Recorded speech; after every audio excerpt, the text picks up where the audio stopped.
बिस्मिल्लाहिर्रहमानिर्रहीम। अस्सलाम वालेकुम dear students. Second year biology chapter number 21 cell cycle. आज का हमारा टॉपिक है माइटोसिस। फर्स्ट लेक्चर हो गया था हमारा और फर्स्ट लेक्चर्स में हमने सेल साइकिल पढ़ा था और उसकी डिफरेंट जो सब स्टेजेस थी, खासकर इंटरफेस, उनको हमने डिस्कस किया था। आज हमने माइटोसिस को स्टडी करना है। माइटोसिस को दूसरा नाम जो है वो इक्वेशनल डेविएंस का भी नाम दिया जाता है और माइटोज का लफ्जी मतलब होता है थ्रेड लाइक। ये मैं आगे बताऊंगा कि थ्रेड लाइक क्या चीज थी और कहाँ पे उन्होंने ऑब्जर्व किया। इसको इक्वेशनल डेविएंस इसको इस वजह से कहते हैं कि इसमें नंबर ऑफ क्रोमोसोम कांस्टेंट रहते हैं। जितने पेरेंट सेल के अंदर नंबर ऑफ क्रोमोसोम्स होते हैं, एज साइट डॉटर सेल्स के अंदर भी उतने ही नंबर ऑफ क्रोमोसोम्स रहते हैं। Mitosis is a type of cell division in which parent cell divides into two daughter cell in such a way that the chromosome number in daughter cell remain the same as in their parents।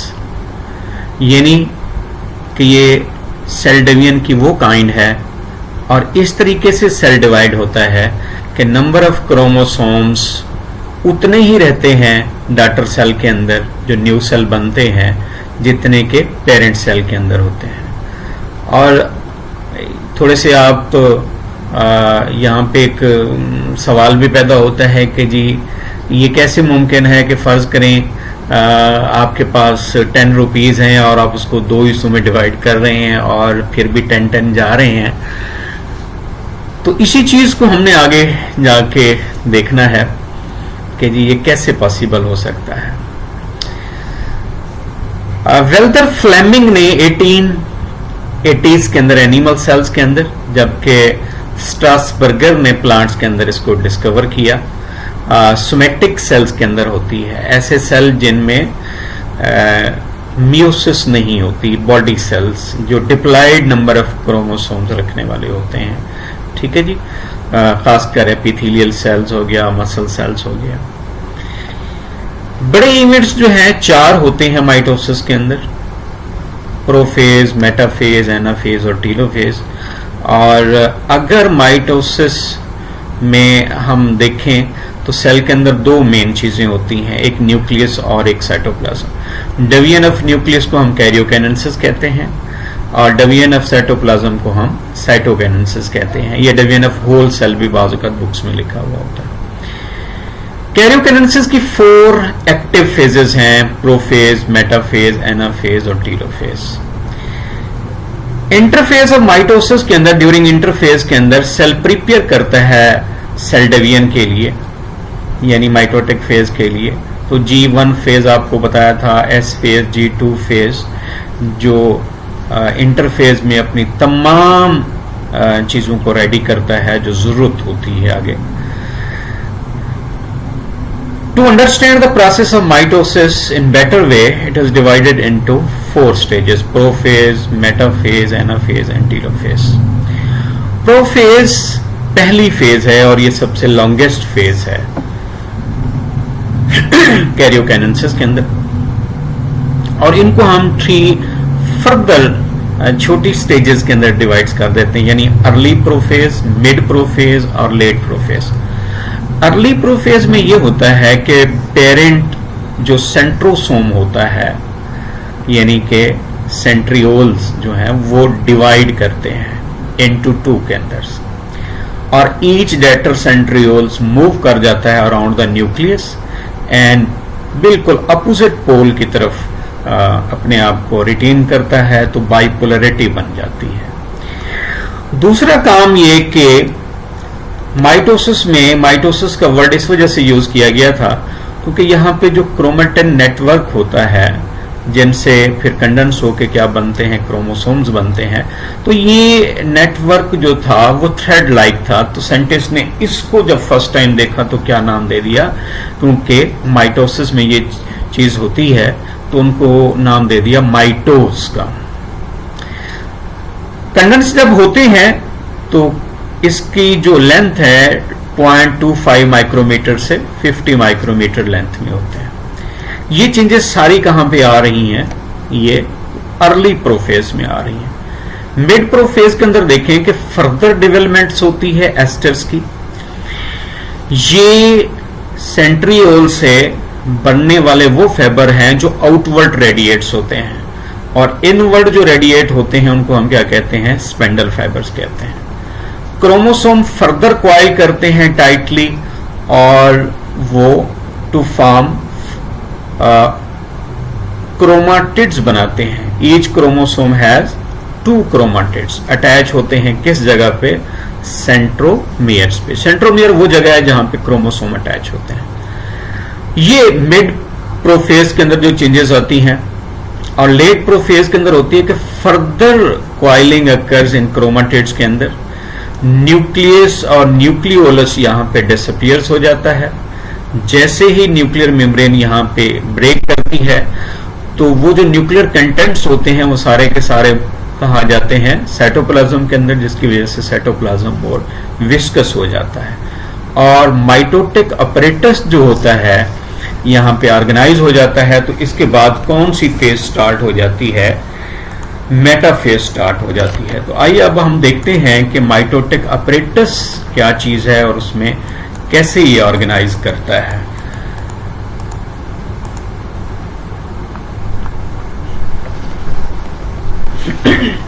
जो second phase है metaphase, उससे तकरीबन जो है वो mitotic apparatus organise हो चुका होता है। माइटोटिक अपरेटस में बेसिकली ये देख रहे हैं आप लोग, ये सेंट्रियोल्स हैं। सेंट्रियोल डिवीजन हुआ था, ये एक इस साइड पे आ गया और एक इस साइड पे, तो 2 पोल्स बन गए हैं।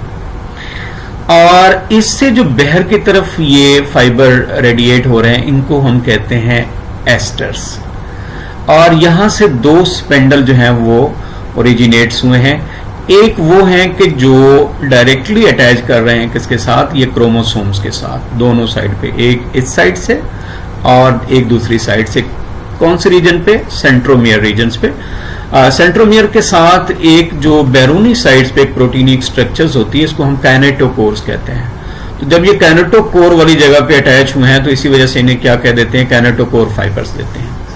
अच्छा, एक और जो है स्पेंडल फाइबर्स, वो सिर्फ पोल्स के साथ अटैच हैं, और वो क्रोमोसोम के साथ डायरेक्ट अटैच नहीं है, और उनके सेंटर में एक आपको बॉल लाइक स्ट्रक्चर नजर आ रही है। ये बेसिकली वो प्रोटीन होती है जिसको हम मोटर प्रोटीन्स कहते हैं। और ये एक दूसरे के साथ मिले हुए नहीं होते, बल्कि एक दूसरे से क्या कर रहे होते हैं? यहां पे देखें तो आपको ओवरलैपिंग में ये नजर आते हैं, ओवरलैपिंग्स में।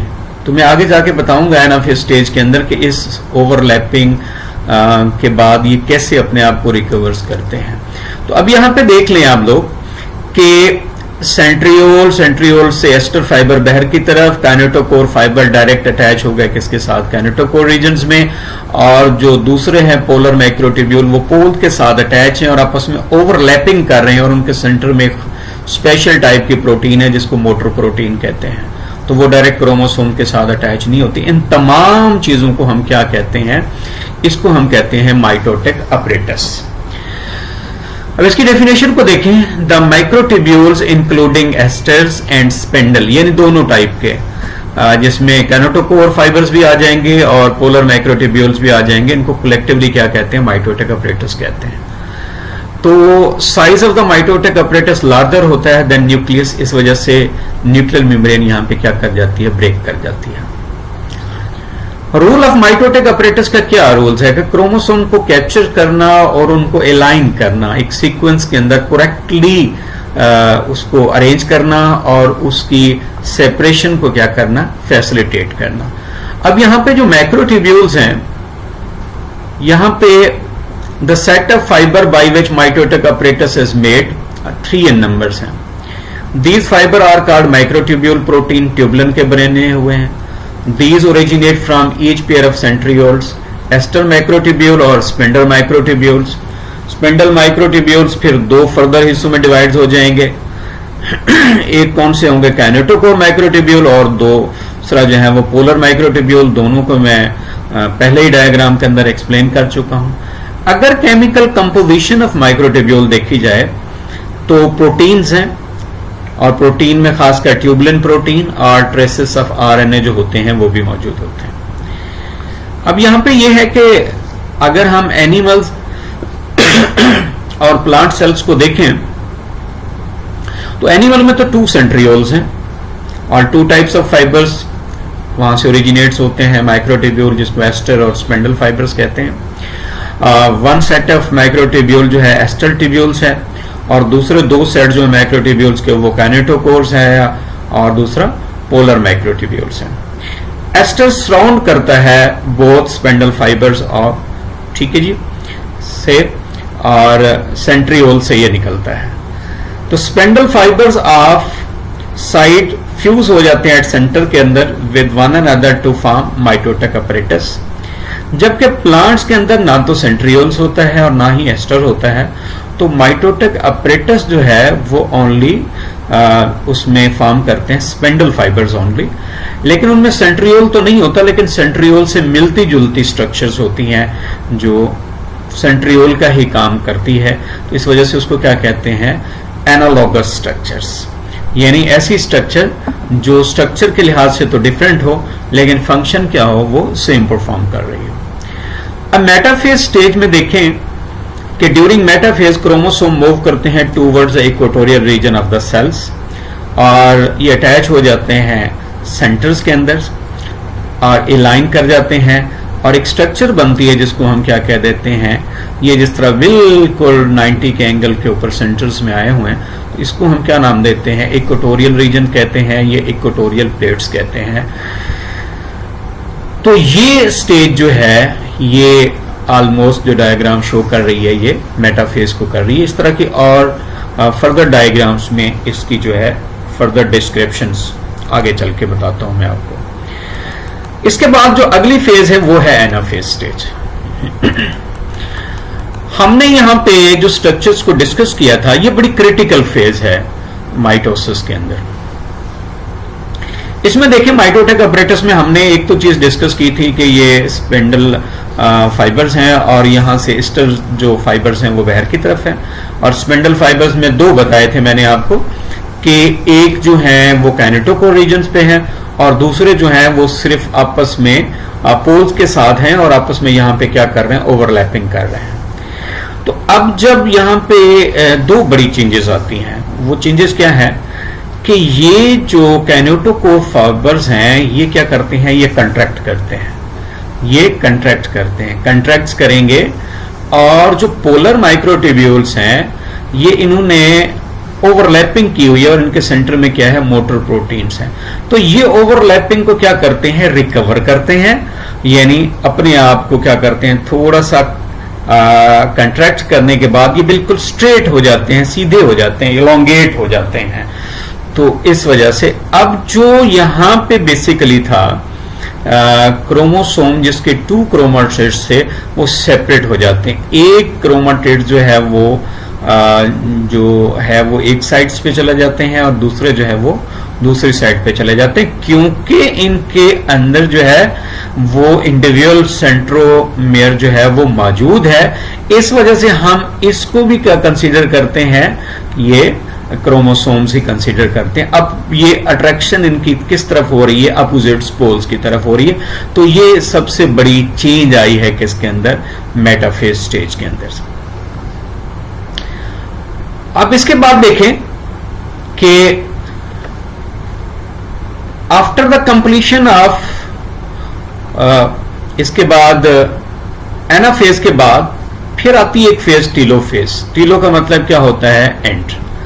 The telophase karyokinesis is completed, chromosomes reach कर जाते हैं अपोजिट पोल की तरफ और फिर वो क्या करना शुरू कर देते हैं, अनकॉइल होना शुरू हो जाते हैं। न्यूक्लियोलाई एंड न्यूक्लियर मेम्ब्रेन फिर रीअपियर हो जाती है और माइटोटिक अपरेटस डिसऑर्गेनाइज हो जाता है और द 2 डॉटर न्यूक्लियर फॉर्म हो जाते हैं और इस तरीके से कैरियोकिनेसिस क्या हो जाता है, एंड हो जाता है।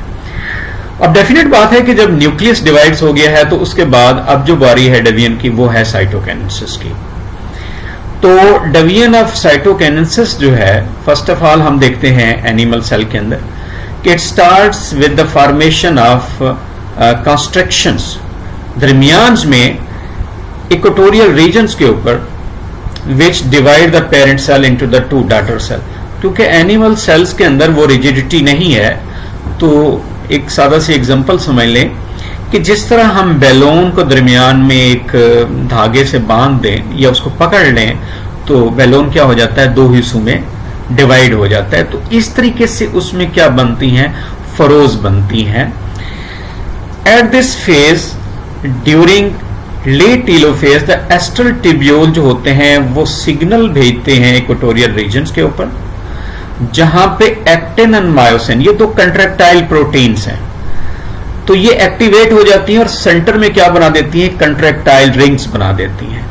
तो ये कंट्रैक्टाइल रिंग जो है वो क्लीवेज एंड फ्लो बना देते हैं सेंटर के अंदर, विच डीपनेस ग्रेजुअली वो बढ़ता जाता है और बिलाखिर सेल क्या हो जाता है, दो डॉटर सेल्स के अंदर डिवाइड्स कर जाता है। अगर प्लांट सेल में देखा जाए तो प्लांट सेल के अंदर रिजिडिटी है, इस वजह से वो क्लीवेज एंड फ्लो जो एनिमल सेल के अंदर बनती है वो प्लांट सेल्स के अंदर नहीं बनती। एट मेटाफेज के ऊपर स्पेंडल फाइबर्स आर ट्रांसफर हो जाते हैं into a membrane and vesicles के अंदर। ये जो वेसिकल्स की मेम्ब्रेन होती है बाद में ये सेल मेम्ब्रेन भी बनाती है, और ये वेसिकल लाइक स्ट्रक्चर जो है कंडेंस होकर किसमें, एक फाइब्रस स्ट्रक्चर में कन्वर्ट हो जाते हैं, जिसको हम क्या कहते हैं, फ्रेगमोप्लास्ट कहते हैं। स्टार्ट के अंदर ये प्रेजेंट होते हैं बिटवीन द सेल्स, लेकिन बाद में ये एक्सटेंड कर जाते हैं through all the equatorial plate के अंदर until the formation of two daughter cells. और दो डॉटर सेल बनाने में इन फ्रेगमोप्लास्ट का बहुत बड़ा हाथ है। It contain in it precursor of cellulose और पेक्टिन। ये प्रिकर्सर जो है बेसिकली ये जो मटेरियल है ये सेल वॉल की फॉर्मेशंस भी करता है। और ये वेसिकल्स कहाँ से ओरिजिनेट्स होते हैं, फ्रेगमोप्लास्ट जो है ये गोल्जी बॉडीज से होते हैं ड्यूरिंग मेटाफेज के अंदर। ये लाइन अप हो जाते हैं in the centre of dividing cells के अंदर, where they fuse to form phragmoplast at the end of telophase. ये बढ़ते जाते हैं एनाफेज स्टेज के ऊपर भी, और लास्ट में जाके फिर क्या कर देते हैं, दरमियान में सेल प्लेट बन जाती है और सेल दो बराबर हिस्सों में क्या हो जाता है, ये डिवाइड्स कर जाता है।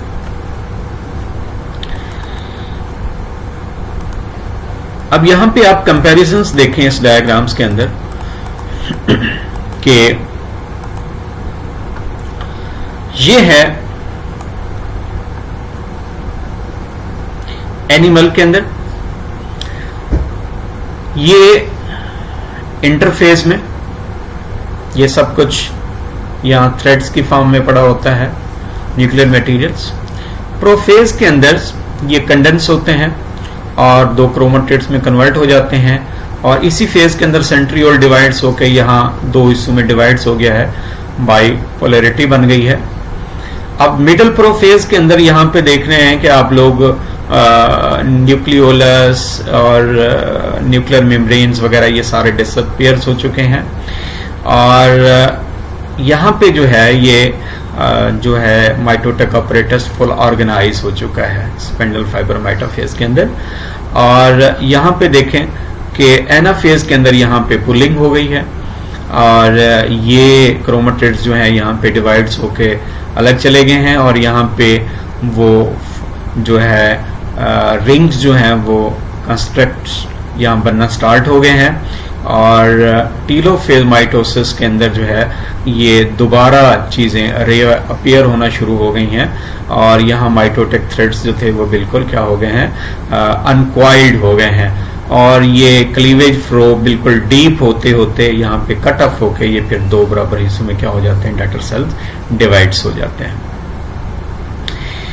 प्लांट सेल के अंदर देखें कि इंटरफेस और अर्ली प्रोफेज और लेट प्रोफेज के बाद जो मेटाफेज है, इसी रीजन्स के अंदर जो होते हैं वो फ्रेगमोप्लास्ट बनना शुरू कर देते हैं, और ये फ्रेगमोप्लास्ट जो होते हैं फिर वो फर्दर जो है वो फ्यूज हो जाते हैं आपस में और सेल प्लेट बना लेते हैं, जिसकी वजह से सेल क्या हो जाता है, दो बराबर हिस्सों के अंदर डिवाइड्स हो जाता है। इसमें क्लीवेज और फ्रोज जो होता है वो नहीं होता। इसके बाद आप साइटोकाइनेसिस का कंपैरिजंस देखें दोनों के अंदर कि यहाँ पे ज़्यादा क्लियर डायग्राम है, आपको इसमें ज़्यादा क्लैरिटी के साथ ये चीज़ नज़र आएगी। जो है ये आप देखें कि एनिमल सेल्स के अंदर ये टीलोफेज का स्टार्टिंग है और उसके बाद ये सारी चीज़ें फिर दोबारा वही फेज की तरफ चले गए हैं कि ये कॉइल्स से अनकॉइलिंग की तरफ चले गए हैं। यहाँ फिर ये क्लीवेज एंड फ्रो कंप्लीट हो गया है और ये दो बराबर हिस्सों में सेल जो है वो डिवाइड्स हो गया, 2 डॉटर सेल। अब ये फिर इंटर सेल्स में अपने आप को दोबारा प्रिपेयर करेगा फॉर डिवीजन के लिए। ठीक है जी, ये एनिमल सेल के अंदर जो है वो साइटोकाइनेसिस। अब प्लांट सेल्स के अंदर देखें कि ये बेसिकली जो फ्रेगमोप्लास्ट है, अच्छा इसमें दो चीज़ें बड़ी इंपॉर्टेंट हैं आपके देखने वाली। जो इस फ्रेगमोप्लास्ट, इस जो वेजिकल्स हैं, इसकी जो मेम्ब्रेन इस साइड्स पे है वो इस साइड्स की सेल मेम्ब्रेन बनेगी और दूसरे वाली जो साइड है वो दूसरे सेल की सेल मेम्ब्रेन बनेगी और बाकी जो प्रीकर्सर्स होते हैं यानी सेलुलोज और पेक्टिक मटेरियल यहाँ पे है वो प्राइमरी सेल वॉल यहाँ पे बनाएगी। ठीक है जी, और ये मुकम्मल हो जाता है कि जी यहाँ पे देखें कि ये यहाँ कंप्लीट डिवीजन हो गई है, दोनों की सेल मेम्ब्रेन अलग बन गई है। ठीक है जी, और सेल वॉल्स इनके बाहर पे है, बाहर वाली साइड्स पे है। तो इस तरीके से ये मुकम्मल यहाँ पे डिवाइड्स होकर ये क्या बन गया है, सेंटर्स के अंदर जो है वो डिवीजन कंप्लीट हो गई है यहाँ पे जो है। तो इस तरीके से ये साइटोकाइनेसिस जो है वो किसके अंदर हुई है, प्लांट सेल्स के अंदर हुई है कि प्लांट सेल्स के अंदर जो है वो फ्रेगमोप्लास्ट फ्यूज होकर क्या बना देते हैं, सेल प्लेट बनाते हैं। और ये फ्रेगमोप्लास्ट कहाँ से वेजिकल्स की फॉर्म में रिलीज होते हैं, गोल्जी बॉडी से होते हैं। और वेजिकल्स की जो मेम्ब्रेन्स होती है वो बेसिकली क्या करती है, सेल मेम्ब्रेन बनाती है। और प्लांट सेल वॉल के जो प्रीकर्सर्स हैं वो भी यहाँ फ्रेगमोप्लास्ट में जो होते हैं वो मौजूद होते हैं, जिसमें सेलुलोज भी है और पेक्टिन्स भी हैं। तो ये बड़े इंपॉर्टेंट एमसीक्यूज के तौर पे जो है वो आपसे पूछे जा सकते हैं। इंपॉर्टेंस ऑफ माइटोसिस के, माइटोसिस की इंपॉर्टेंस क्या है, एक तो होता है कि equal distribution of hereditary materials, यानी मटेरियल बिल्कुल एक जैसा ही डिवाइड्स होगा। दूसरी बात है कि no change in mitotic information, क्योंकि no crossing over, no genetic information change नहीं होती, तो बिल्कुल वही इंफॉर्मेशन रहती हैं जो पेरेंट सेल्स के अंदर होती हैं वो डॉटर सेल के अंदर मुंतकिल हो जाती हैं। एसेक्सुअल रिप्रोडक्शंस में माइटोसिस का रूल है, खासकर रीजनरेशंस के अंदर, यानी जिसमें लॉस्ट और इंजर्ड पार्ट कुछ ऑर्गेनिज्म क्या कर जाते हैं, रिकवर कर जाते हैं। तो इस वजह से इसको क्या कहते हैं हम लोग, रीजनरेशन कहते हैं। Healing of wound, replacement of older cells को भी माइटोसिस के थ्रू पे ही रिप्लेस करता है। और इसके बाद जो है डेवलपमेंट और ग्रोथ जो है वो भी इन्हीं के ही थ्रू होती है, माइटोसिस के थ्रू। तो असल में जो चीज इसमें समझने वाली थी वो ये है कि जी हम कहते हैं कि जी नंबर ऑफ क्रोमोसोम्स जो थे वो पेरेंट सेल्स के अंदर भी वही है और डॉटर सेल्स के अंदर भी वही है। तो इस चीज को एक दफा दोबारा आप क्लियर कर लें कि ये आप यहां पे देखें कि आपको चीज नजर आई, इस डायग्राम पे गौर करें आप थोड़ा सा। ये क्रोमोसोम जो आपको नजर आ रहा है इसमें 2 क्रोमेटिड्स हैं। ये एक जेनेटिक मटेरियल्स और दूसरा उसका रेप्लिका है, बिल्कुल डुप्लीकेट किया हुआ जेनेटिक मटेरियल है सारे का सारा। और जब यहां एनाफेज में डेविएंस होती है तो ये क्रोमेटिड्स अलग अलग हो गए, क्योंकि हर एक क्रोमेटिड्स अपने ही सेंट्रोमियर के साथ क्या अटैच है। तो ये भी क्रोमोसोम्स और इस तरह का ये भी क्रोमोसोम्स है। तो इस वजह से हम कहते हैं कि जो नंबर ऑफ क्रोमोसोम किसके अंदर थे, पेरेंट सेल्स के अंदर थे, वो ही डॉटर सेल्स के अंदर मौजूद होते हैं। यहां पे देखें, ये जो डायग्राम शो की गई है, सपोज करें कि ये एक ऐसा ऑर्गेनिज्म दिखाया गया जिसके अंदर number of chromosome he just 2 हैं। ये 2 क्रोमोसोम्स हैं। और टेलोफेज स्टेज पे देखें डॉटर सेल्स के अंदर, तो यहां भी डॉटर सेल्स के अंदर 2 ही क्रोमोसोम्स गए हैं। तो ये भी क्रोमोसोम्स है और ये भी क्रोमोसोम्स है, क्योंकि दोनों अपने क्या है, सेंट्रोमियर्स रखते हैं।